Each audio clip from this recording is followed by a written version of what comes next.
In this video, I'm going to share with you the best way to grow your Spotify streams in 2020 and beyond so that you can actually hack the Spotify algorithm so it promotes your music for you.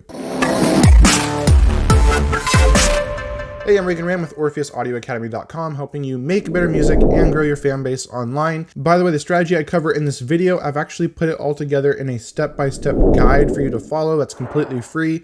You can download it by clicking in the description below, and this will walk you through the steps you need to follow so that you can start exploding your Spotify streams. Now, with that being said, what is the best way to grow your streams in 2020? Well, there's really two ways you can go about growing your Spotify streams. There is the paid way and there is the free way.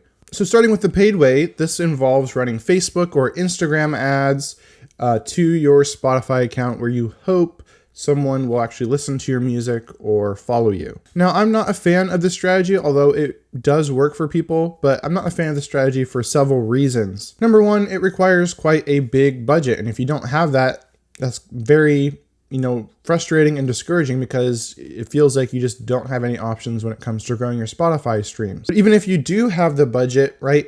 Advertising is a skill that takes time to learn. I've spent thousands of dollars and over a year on coaching just to learn how to run Facebook ads.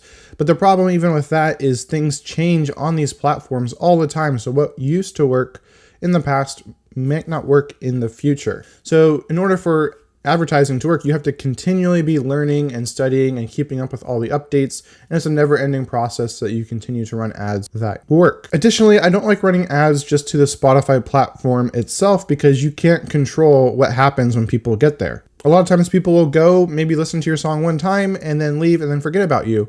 Right? A lot of people aren't actually following people on Spotify. It's not a common thing that you have to kind of remind people to do, but if they're just visiting you one time, you don't have that opportunity to remind them. You aren't able to send them future music.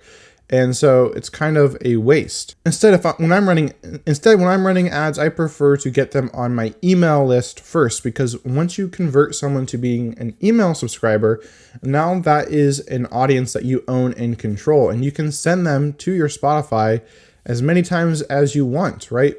You can even have an automated email series that says, hey, go follow me on Spotify. And periodically you can be emailing your list and say, hey, I have a new song, or check out the pictures I added to my profile, or give me a follow on Spotify. And so this way, if instead you're using your ads to actually build an audience versus just send people to a place where you hope they do something, now you can actually have an audience that you own and can control, and you can send them wherever you want, whether that's to Spotify or to your shop or wherever. So to do this, you will need an email autoresponder tool, something like ConvertKit, which is what I use because it's really easy, very powerful, and it's created with music artists and other creatives in mind. So if you want to get started with ConvertKit for free, you can just go to OrpheusAudioAcademy.com/ConvertKit, or you can click in the description below. Also, I'll link to a playlist in the description of all my different videos walking you through how to get started with email marketing and building an email list. So that's the paid way. So what about the free way? What is the best free way to grow your Spotify streams? Well, believe it or not, this is the process of getting your music on user-generated playlists. And this is because you can create an avalanche of positive indicators that trigger the Spotify algorithm and get them to promote your music. And so what are these triggers I'm referring to? These triggers are like when someone listens to your song, when someone saves your song, when someone adds your song to a playlist. These are all things that indicate to Spotify that you have a good song. And so the way you can get more of these positive indicators is by getting your music onto user-generated playlists, right? So there's 3 types of playlists on Spotify. There are the editorial playlists. These are created by the Spotify editorial team, real humans that listen to music and curate music. You can submit to them one song at a time. When you've uploaded your music to a distributor and it's set to go live on Spotify, before it's live, you can actually pitch your song to this editorial team. And I have a video they can check out in the description below that shows you how to do this. The only downside is it's very hit or miss. You're not very likely to get accepted.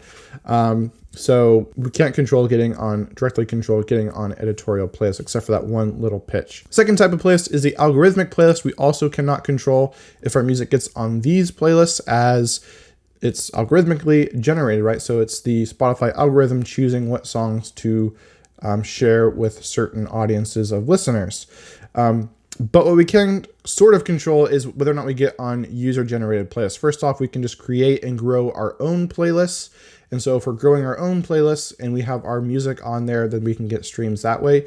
But also then just reaching out to other users who have created playlists that have songs that are in the same genre of our music or fit the same mood or style of our music, we can reach out to them and ask them if they would listen to our music and consider adding it to their playlists. And so you want to be getting your music on as many of these playlists as possible, even if they're small, because each playlist ad is another positive indicator for the Spotify algorithm. And so as you start to get more of these positive indicators, the Spotify algorithm will start to add your music to their algorithmic playlists, such as Discover Weekly.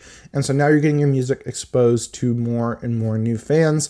And as that continues to grow and you continue getting that snowball rolling with reaching out to more and more playlists, you can actually start to catch the eye of the editorial team as well and get your music on editorial playlists. So this is how you trigger that algorithm and really start to explode your streams on Spotify. It's definitely a lengthy process. It takes time, whereas ads are faster. But if you don't have the time to learn ads or don't have that big budget to spend on ads, then this is definitely the best way to go if you're looking to grow for free. Now I'll go more in depth on this strategy of reaching out to playlists, including how to know what playlists to reach out to, and I even include a copy and paste script that you can use when contacting these playlisters. And I put all this together in a free guide that you can download in the description below, or you can go to orpheusaudioacademy.com/Spotify playlists. All right, with that being said, feel free to check out my Spotify promotion playlist on the screen right now, which includes all my videos on how to go about growing your Spotify streams. All right, keep creating, and I'll see you in a future video.